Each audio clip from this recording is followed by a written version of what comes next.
On today's episode of Locked On Canadiens, we become Locked On Mike Matheson once again.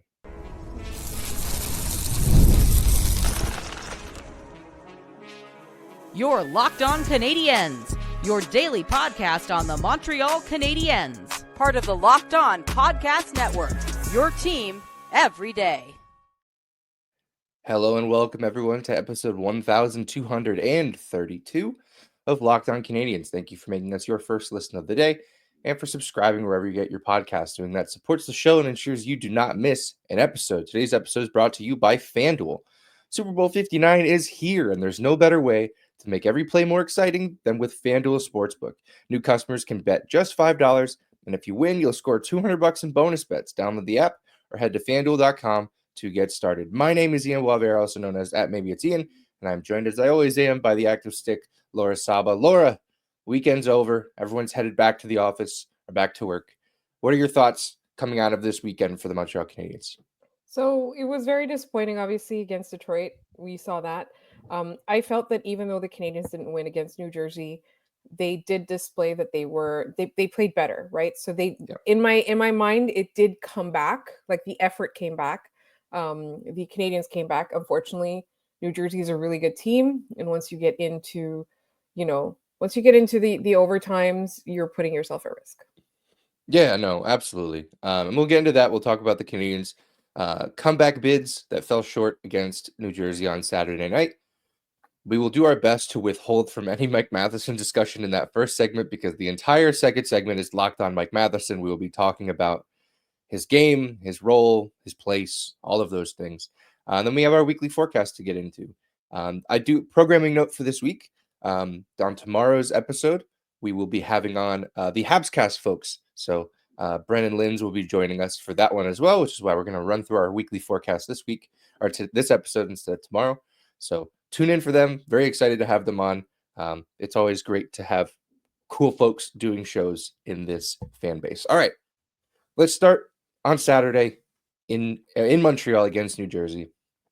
Montreal goes down 2-0. They scored, come back to 2-1. They go down 3-1, and they tie it. It's a great effort all around. They fall in overtime. Mike Matheson aside, because like I said, we're going to put that's its own box. It's its own box in the second segment. I promise you we are not avoiding it, but it needs its own oxygen. What else is the story of that game for you?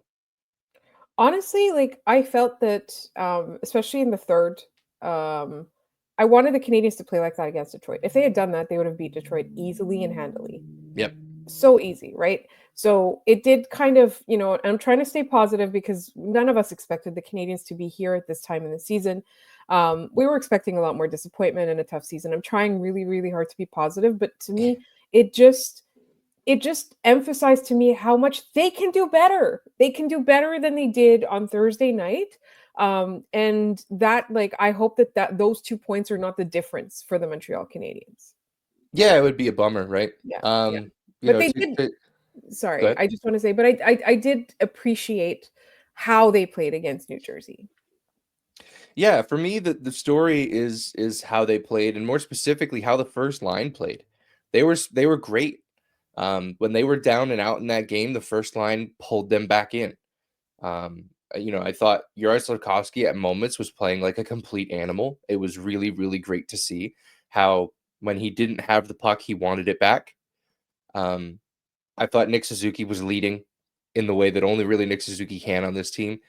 And again, Cole Caulfield did something that, years ago would have seemed impossible. Just the move that he made coming across the blue line and going into the slot with the puck to fire across. He was leaning one way. He fires across his body to beat Jake Allen on the far side. Just a really, really great night from those guys on a night where it was really just them and the Gallagher line that had anything going. I thought the second line had a good first shift. They nearly scored right off the rip, line A to Doc, breaking into the middle of the ice. But from that point on, they were very quiet. They were very pedestrian. And Marty keeps trying to play them in the defensive zone, and I don't know that it's working because they cannot win that first draw, whether it's Newhook or Doc taking that faceoff. They don't win that draw. and they're not strong enough defensively to get the puck back a lot of the time. So it's really a wasted shift for them. I think what he's trying to do there is what he did with the defense, where he was like, "You're going to play this until it works. You're Yeah. just going to do this until it works." And so I think he's doing that with the second line too. Yeah, I wouldn't put it past him, honestly. Like I don't think it's a bad idea, but in the moment when you're trying to win a hockey game, it seems odd to keep trying it, right? Yeah. Like we've seen it 9 times already in this game, but And the it's not working. it's gonna work. Like I just I find I have a hard time with that aspect of things. And the other story for me in this one is Jakub Dobeš, who had yet another fantastic hockey game. Yeah, he gave up one stinker. I think the backhander from Jesper Bratt, he probably should have stopped. I did like Marc-Antoine Godin's post on Blue Sky that said it's a Bratt winter. I did really appreciate that. The moment needed that laugh. But other than that, he especially late in the third period, the saves he was making are saves that a guy playing in his 7th NHL game or 6th NHL game, whatever it was, should not be making. Yeah. The glove save on Stefan Nason, he should not be making that save. What are your thoughts? Where are you at on Jakub Dobeš at this point in his, early NHL career? Well, if you look at the Matt Lemieux, I don't know if we're ready to call him the best Czech goalie in history yet.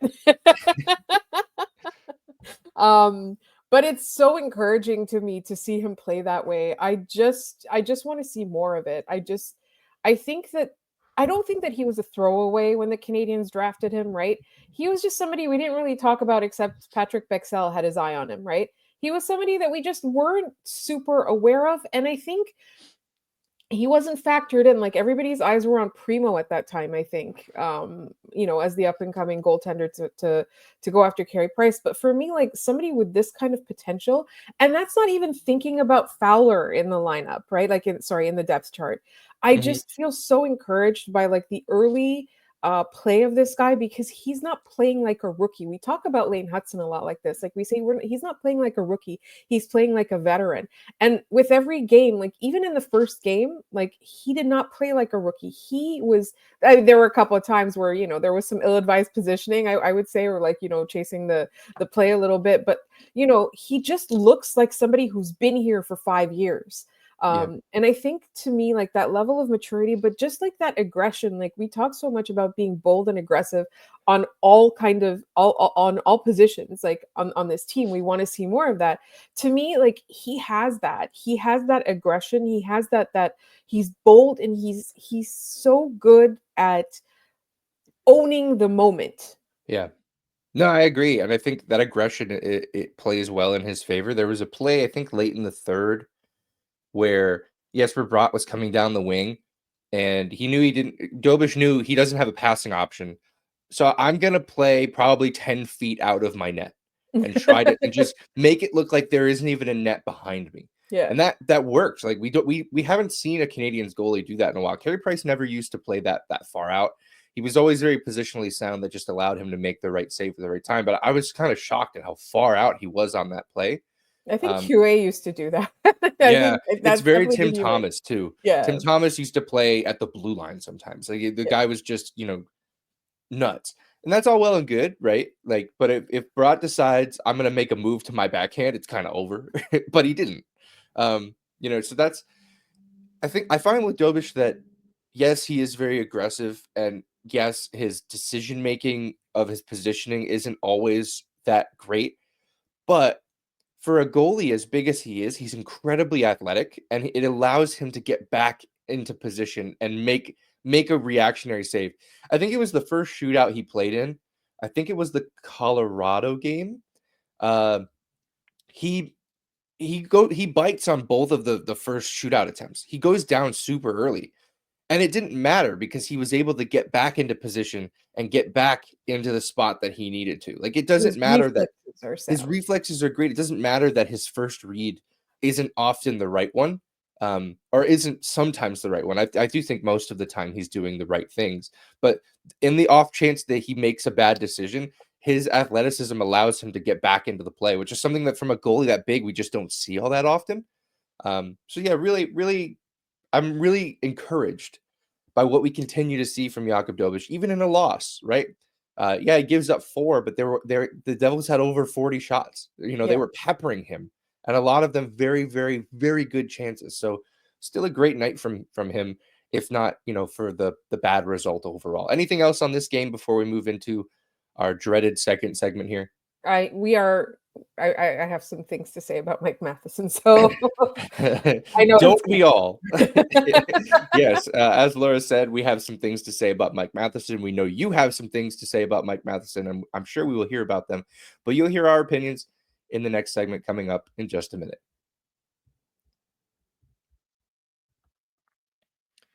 Super Bowl 59 is here. One game, 2 teams, endless possibilities. And there's no better way to make every play more exciting than with FanDuel Sportsbook.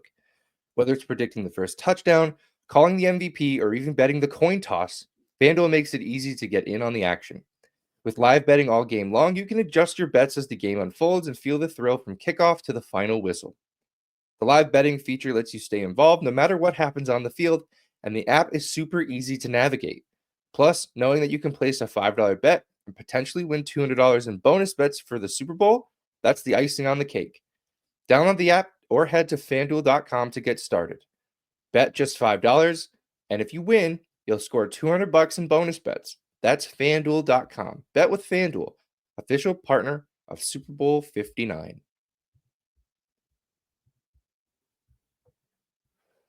All right, Laura, we're back. I posted on Saturday night that, and you will see that this is not the thumbnail on YouTube, but my thought for the thumbnail was to name this one Tragic Mike. I decided against it because I thought it was too mean, but I did think it was very funny, and I need to share that here because I think it perfectly speaks to the night that Mike Matheson had. Yes. It just seemed like every decision he made was the wrong one. That doesn't, just think of a coin flip, right? Let's think, if to flip heads once, the odds are 50%, right?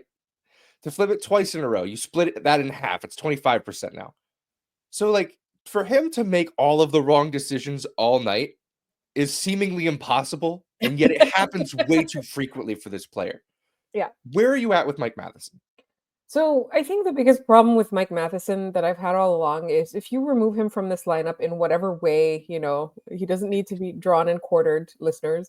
Sometimes the comments make me feel like you think he should be in jail. Oh, no. He does not need any of that.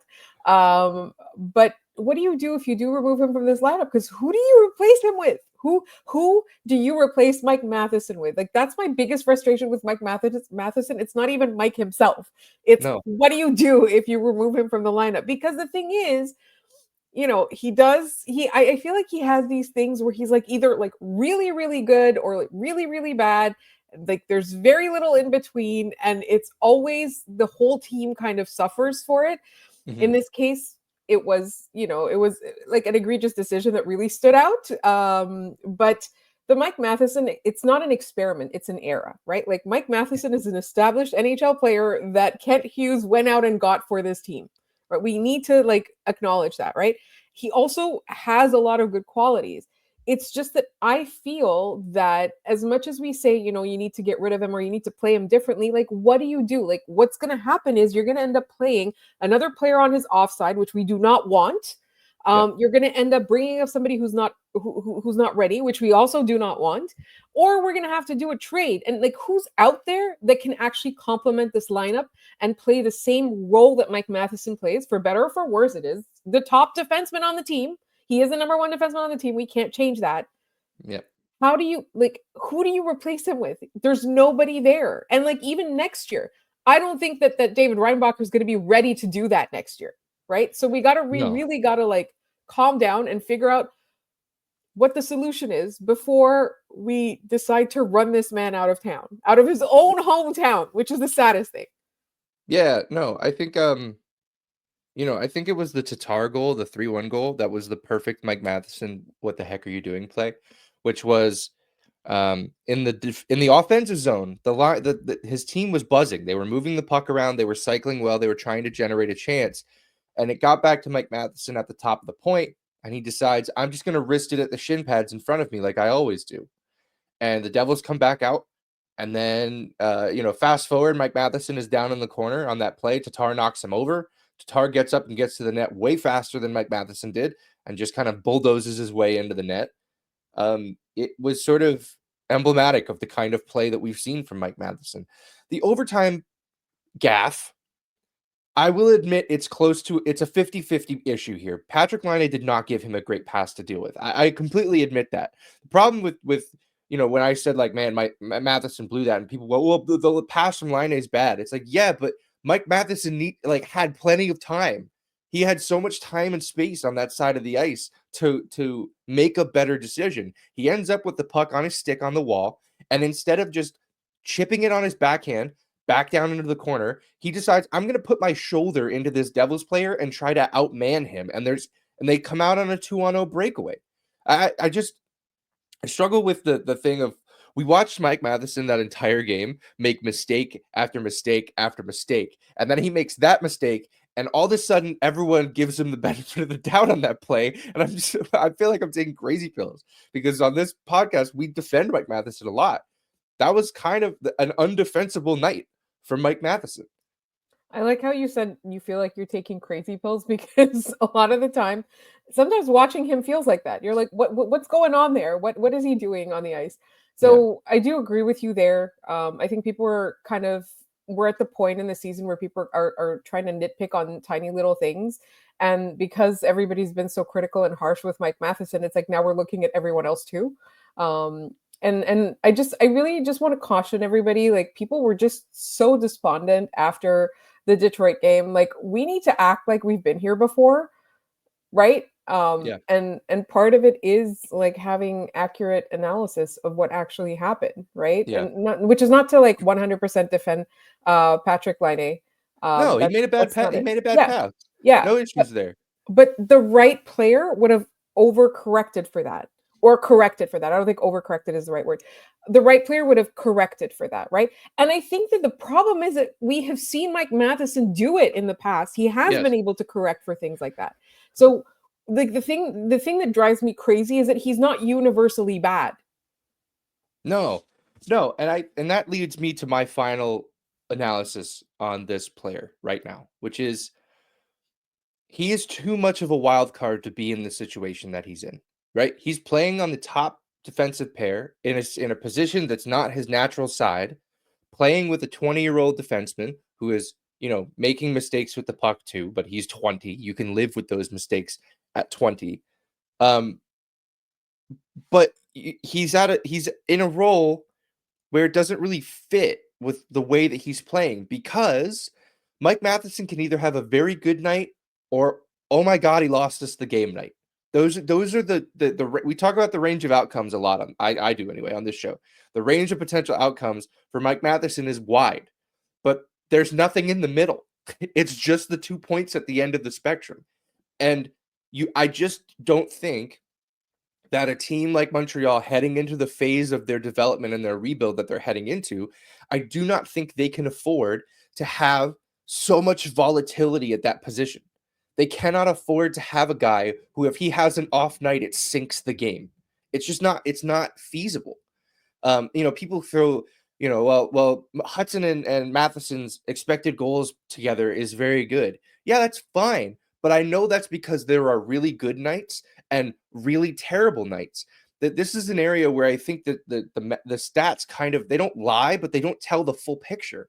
The full picture here, if you're looking at this as like, well, here's 30 games of them playing together, here's their expected goals. Yeah, that means to me that 15 of them were great and 15 of them were terrible, because watch it. Like, watch the game. We saw it. We saw that play out. They were not good against New Jersey.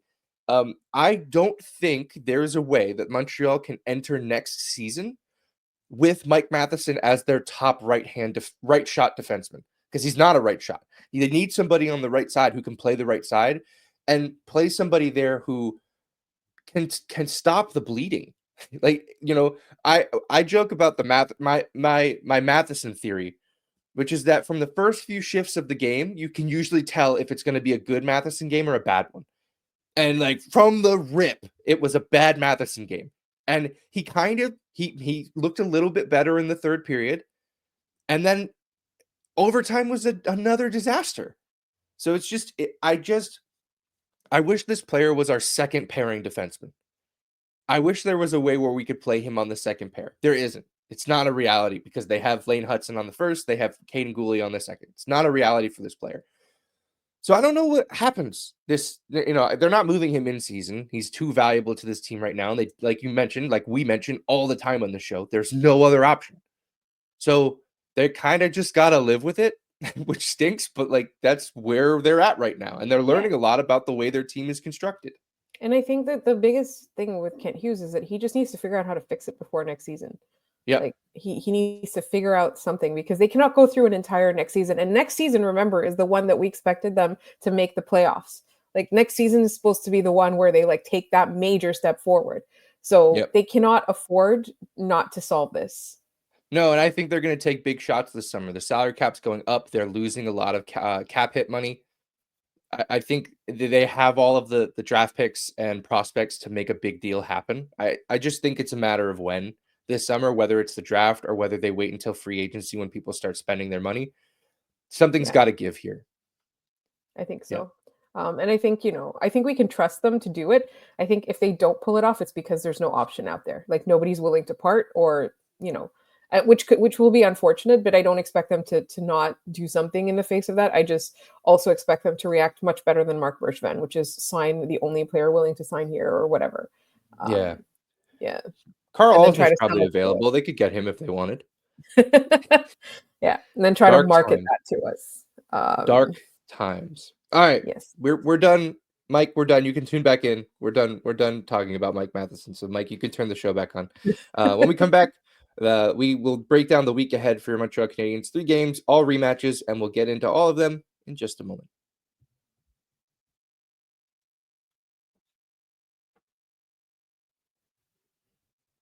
All right, we're back. Weekly forecast time. We're looking at the week ahead, as we often do, right at the beginning of the week. 3 games for your Montreal Canadiens on tap, 2 at home, and then they begin the Western road trip.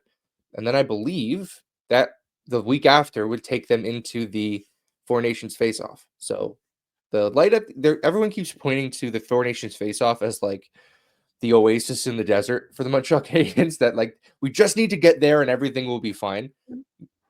I kind of take issue with that because I don't know if you guys know this, but the rest of the league stops for those days too. Everybody else is also tired right now. Everybody else is getting that rest.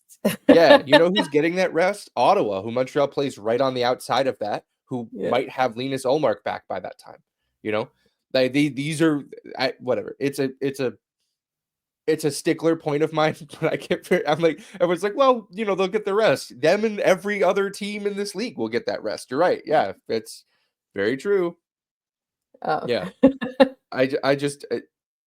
is a stickler point of mine. I will try not to be that guy for the rest of this show. All right. Tuesday night, Winnipeg comes to Montreal. 33-14-3, first in the Central, first in the West, second in the NHL, only behind Washington. Very good season for the Winnipeg Jets. Montreal played them earlier on December 14th, a 4-2 loss in Winnipeg. The last time the Habs lost 2 in a row was that loss to Winnipeg, which of course they have done now after losing to Detroit and New Jersey. First in the league on the power play, 32.4%. If you take 3 penalties against the Winnipeg Jets, they are getting a goal. That's what that number says. So don't do that. Penalty kill. Yeah, you can't. And we've been talking about the penalties on this team for a while because it hasn't really gotten better. It did on Saturday. They only took 1. Granted, they only got 1 power play. So that seemed more like the referees making a decision of how they wanted to call the game rather than both of these teams were incredibly disciplined. But again, that's a variable you can't control for. 15th in the NHL on the PK, just under 80%. This is where I think this team shows that they're dominant. Second in goals for per games played, 3.5 goals for per game, and second in goals against per game, 2.44. So they are just every night outscoring their opponent. It's something that Montreal has had an issue doing, especially earlier on in the season, and now they keep finding themselves behind in games. Winnipeg is a team you can't do that against. Kyle Connor, 60 points in 50 games. The coward Mark Scheifele, 54 and 50. Nikolai Ehlers, 43 and 41. Those are all of their point per game or better players for the Future Jets. And Montreal Canadian Nikolai Ehlers. to keep talking that into existence. I need that. I love this player. I would love to have him back in Montreal, and I know Yeah. Patty would too. And that might keep Patty around if you bring in Nikolai Ehlers. I need to borrow whatever you did to get Patrick Laine in Montreal. Just start, putting the feelers out. Yeah, I'll send some stuff your way. Feelers. Yeah. But the real story in Winnipeg continues to be Connor Hellebuck. He is going to win the Vezina this year. I don't think that there's much competition in that field. A 926 save percentage, a 202 goals against that leads the league, and 6 shutouts. The dude's just great. Montreal typically plays him pretty well. I don't know what it is. Montreal, I wouldn't say they have his number because they definitely don't, but they play him particularly well every time they get the chance. What are your thoughts on this Jets game? I think it's another benchmark game. It's another statement game, particularly since they lost the last one. And they lost the last one like when they were just starting to become okay, as opposed to abysmally bad. So to me, I'd like to see a lot of discipline, and I want to see the lines all roll, because you mentioned like in the New Jersey game, the second line didn't have a whole lot going, etc. Like to me, I need all of them to contribute proportionally, not equally, but proportionally. And so this is like, if you're going to do that, like a game like this is where you have to do it. You have to set up your offensive like threats to score. You have to really stay out of the box. You have to make sure that your defensive game is solid enough to generate offense. Yeah, agreed. This isn't a game where we can all go, oh, why is Michael Pezzetta playing? Just like the New Jersey game. He was a non-issue in that game. He actually played kind of well. Yeah. I agree with, they have to contribute proportionally. And the first line is leading the way there. At least they were against New Jersey, and I hope they continue that because they look really good. So I completely agree there. And I think start on time. They've gotten behind the 8 ball just every time they've played lately. The Jets only have the first road goal 9 times in 23 attempts. So that's an opportunity for you to score first on a very good hockey team. Yeah. All right. Minnesota. They are also coming into Montreal 28, 17, and 4 for 60 points, 3rd in the Central, 10th in the NHL. Montreal lost 3-0 to them back in November. The score is a little, not telling the truth. Yeah, because they played really well that game. They played really well. They just couldn't score, and it just didn't work out for him. I would imagine we see Marc-Andre Fleury that game for Minnesota. It might be his last opportunity to play in Montreal. So I would bet we see Marc-Andre Fleury there. Both special teams are below average for Minnesota, 19.05 on the power play, 70% on the penalty kill. So there's an opportunity there.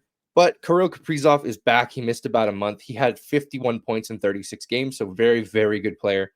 For me, the key is that power play. It needs to break through.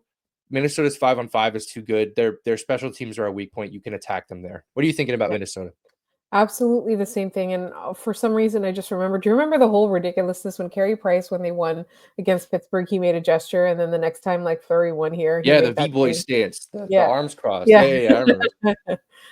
Which I thought was so ridiculous. I don't know why my mind just immediately went there. And I was like, it was NHL cool. is so stupid. Like, why cool. Can't we have fun? Like, it was no, they did have fun. That was great. Those were two guys having a great time. Yeah, they had fun, but then we had to talk about how classless it was for like 3 weeks shut up. Or whatever. As soon as you bring any of those arguments up, I stop listening, and you should too. If you're listening to this, if you hear an argument like that, stop listening to it. Stop listening to those people. They're not worth your time. These people play a game for a living. Let them have fun. Yeah, it was really fun. It's fun to do fun things. I don't know if you know that. I like liking things. It's a good time having a good time. Yes. All right, last game. Montreal begins their Western road trip at Anaheim on Sunday afternoon. 23-6 are the Anaheim Ducks for 46 points, 7th in the Pacific, 28th in the NHL. They are back in the lottery race. Montreal swept them last year, a 4-3 win and a 5-0 win. I bring that up just to mention that Caden Primo had a shutout in that 5-0 win. He faced 13 pucks. So that's sort of the effort that Anaheim put together. Montreal did beat them back in December 3-2 in a shootout with Laine and Caulfield scoring in the shootout.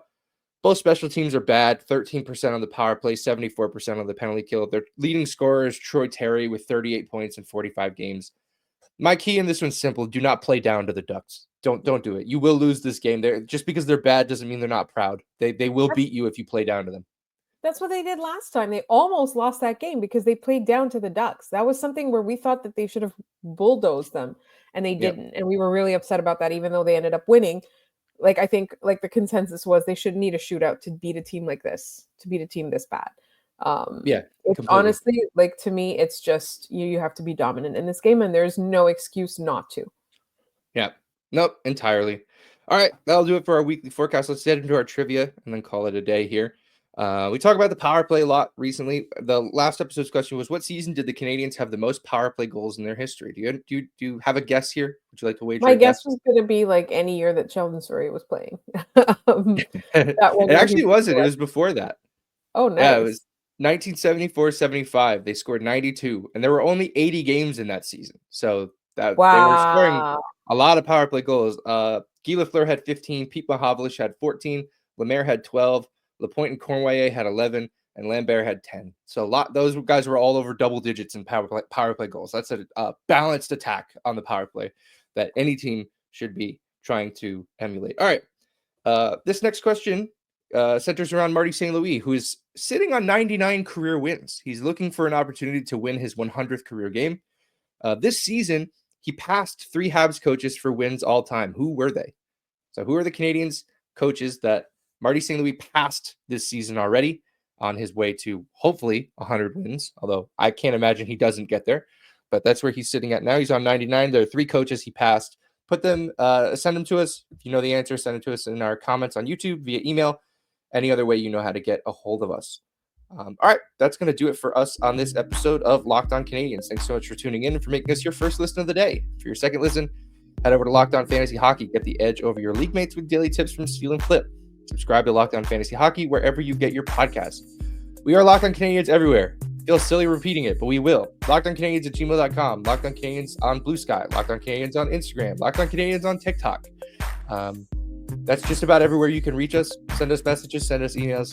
We're happy to hear from you guys and shout you out on the show. You can find me at Maybe It's Ian. You can find Laura at The Active Stick. Thanks so much for tuning in, and we will see you guys tomorrow with the Habs cast.